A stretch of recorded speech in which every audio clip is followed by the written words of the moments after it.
सभी का स्वागत है। पिछली वीडियो में आप लोगों को मैंने वर्ग और वर्गमूल पढ़ाया और उसकी सभी प्रश्नावली के में मौजूद हर एक प्रश्न को बना के दिखलाया। आज हम लोग क्लास 8 झारखंड बोर्ड का लेसन नंबर 3 घन और घनमूल पर चर्चा करेंगे। घन क्या है? हम लोग ज्यामिति में पढ़े हैं घन एक ऐसा ठोस आकृति जिसका लंबाई चौड़ाई ऊंचाई बराबर हो, उसको घन कहते हैं। यानी त्रिविमीय है, ये 3 बीम है इसमें। ये अगर मान लीजिए लंबाई है, ये चौड़ाई है, ये ऊंचाई, तीनों जो है बराबर है। अगर इस तरह का कोई आकृति है तो उसको हम लोग घन कहते हैं। जैसे कि आप लूडो का जो पासा होता है उसको देखे होइएगा, वो एक घन है, हर तरफ से उसका लंबाई चौड़ाई बराबर रहता है, घन। तो यहाँ संख्या में अगर चर्चा करें तो घन क्या है? क्या है घन? जैसे हम लोग देखते हैं, अगर एक गुना एक अगर ले लिए तो इसको घन बोले। एक जो है पूर्ण घन संख्या है। उसी तरह से 2 गुना 2 अगर ले लिए 8 आया, ये पूर्ण घन संख्या है। 3 गुना 3 अगर ले ले तो 27, ये पूर्ण घन संख्या है। 4 गुना 4 अगर ले लें तो 64 पूर्ण घन संख्या है। इस तरह से अगर हम लोग बढ़ेंगे तो इसके बाद 5 का 125 होगा, 6 का 216 होगा, 7 का 343 होगा, 8 का 512 होगा, उसके बाद 729 है, 9 का 1000 तक हम लोग ये देख रहे हैं।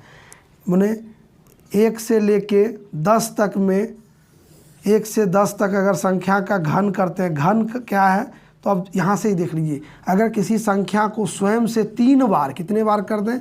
1 2 3 बार गुना कर दें स्वयं से, तो जो संख्या प्राप्त होता है उसको पूर्ण घन संख्या कहते हैं या घन संख्या भी कहते हैं। तो 1 से लेके 1000 के बीच मात्र 10 घन संख्या है, पूर्ण घन संख्या। 1 गुना 1 अगर लिए तो 1 आया, 2 का लिए 3 बार तो 8, फिर 27, फिर 64, 125, 216, 7 में अगर है 343, 512, फिर 729, 1000। ये पूर्ण घन संख्या है 1 से लेके 1000 के बीच। यानी 1 से लेके 10 का अगर पूर्ण घन संख्या अगर देखते हैं तो इतना है। इसके अनुसार हम लोग क्या देख रहे हैं? विषम संख्या का घन जो है विषम है, सम संख्या का घन सम है।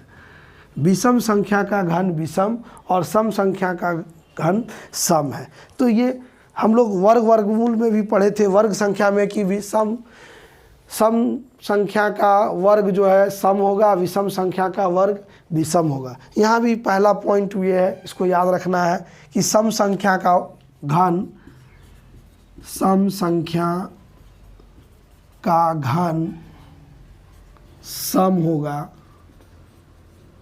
उसी तरह से दूसरा पॉइंट लिखेंगे, विषम संख्या का घन विषम होगा, विषम संख्या होगा। ये याद रखेंगे। उसके बाद है हम लोग क्या देखते हैं कि 1 से 1000 के बीच मात्र 10 पूर्ण घन संख्या है। उसके बाद अगर हम लोग देखें तो 1 के घन के अंत में, एक अगर किसी संख्या का इकाई में 1 है और घन संख्या का इकाई अंक देखेंगे तो 1 होगा, 2 का 8 होगा, 3 का 7 होगा, 4 का 4 होगा, 5 में 5 आता है, 6 का अगर घन देखते हैं तो 6 आता है, 7 में 3 आता है। ये रोचक है, इसको याद रखना है।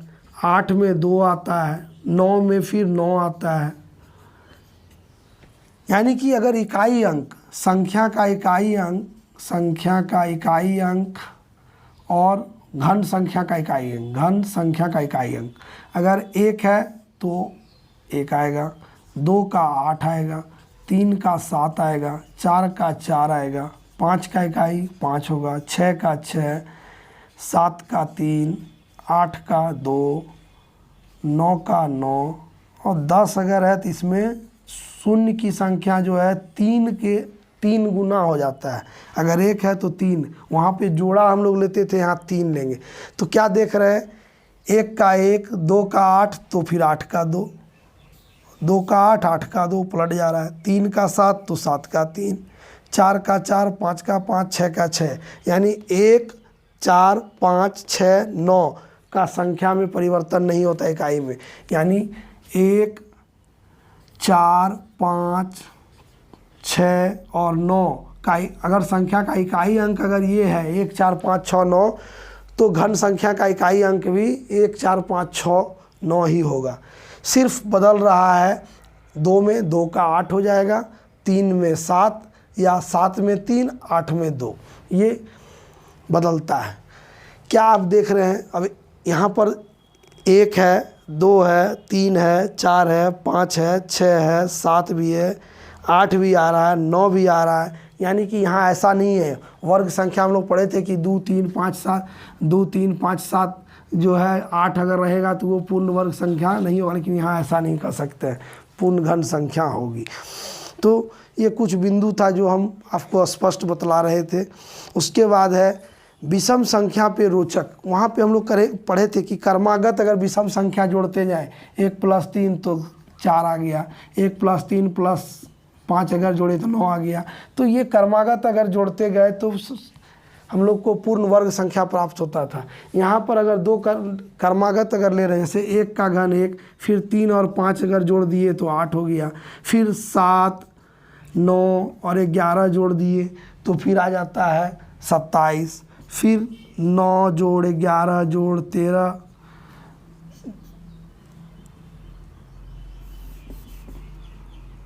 7, 9, 11, फिर 11 ले लिए तो यहाँ पे लेना होगा 13 जोड़ 15 जोड़ 17 जोड़ 19 तो 64 आ गया। इस तरह से हम लोग देखते हैं, ये आपके किताब में दिया हुआ है, तो इस तरह से हम लोग देख लेंगे। ये घन संख्या का दिया हुआ है, कुछ प्रयास कीजिए भी दिया हुआ है, मान ज्ञात कीजिए तो घन उसको जो गुना करके लाएंगे। उसके बाद है घन और उसके अभाज्य गुणनखंड। घन संख्या का अभाज्य गुणनखंड अगर आप कीजिएगा तो हम देखेंगे, जैसे कि 64 का करके देखते हैं। पहला बड़ा में संख्या वही है, 64 का अगर कीजिएगा वो अभाज्य गुणनखंड तो 2 का से 32, फिर 2 का से 16, फिर 2 से 8, 2 से 4, 2 से 2। तो क्या देख रहे हैं कि ये 3 का जोड़ा में होगा, 3 का जोड़ा में लेने से ये पूर्ण घन संख्या होगा। 3 का एक तिर्यक बनाता है, तिर्यक के रूप में 2 गुना 3, 2 को 3 बार लिए तो 8 आया, तो 8, 8, 4, तो इस तरह से ये 4, 2 इसका 2 लेंगे और इसका 2, तो वर्ग घन जो निकलेगा वो 4। यानी कि 3 का वहाँ हम लोग 2 के जोड़ा में सजाते थे, यहाँ हम लोग 3 के जोड़ा में सजाएंगे। इस तरह से हम लोग देखते हैं। उसके बाद चलते हैं प्रश्नावली 3.1 में। कहता है निम्नलिखित में कौन सी संख्या पूर्ण घन है? पूर्ण घन है, इसके लिए हम लोग कैसे जानेंगे पूर्ण घन है या नहीं? तो हम लोग देख रहे हैं कि 1000 है तो ये तो पूर्ण घन है। फिर 30 से 87 है, 30 87 पूर्ण घन है या नहीं? इसके लिए हम लोग अभाज्य गुणनखंड भी कर सकते हैं। अभाज्य गुणनखंड करके देखेंगे, अगर वो 3 का जोड़ा सब संख्या 3 का तिर्यक में होगा तो पूर्ण घन है, नहीं तो नहीं होगा। तो इसके लिए अब नेक्स्ट वीडियो देखिएगा। धन्यवाद।